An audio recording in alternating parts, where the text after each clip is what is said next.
Bukari za ka yi wajen bangon da matakin gani bangon gidanmu za ka zo ka ce mana za ka yi fitsari wallahi ba za ka sai ka biya kudi in ya so ke yi fitsarin jet da kwarwa gidan domin ni ba za ka ba kwarin kudi ba na bukata tiras ba ka maka na biya la yanzu ko ke tiras ba in biya ko kuma ka bar mun bangon gidan wallahi ba za ka yi fitsari a rage gidan ka ji ka ba wai ta tambaye ka ma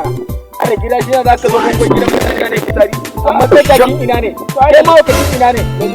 lalurin ne zai hana kai yanzu a sai dai gida ka lokacin ka dawo za ka bani wai ka sai ya ce laluri ne ba za ka laluri a gidan na yi sai na bi laluri da gudu ba wando wannan bar ran wajen mutum da kawai ne ya idan har ko ya toro ina da shi ne da zai ce zai zo Allahu akbar Allah ka shirye mu Allah ka shirye mu ina da nan ne wannan da nan masu wannan mun shirya da sai aka makamu ku sabbin ayyukanmu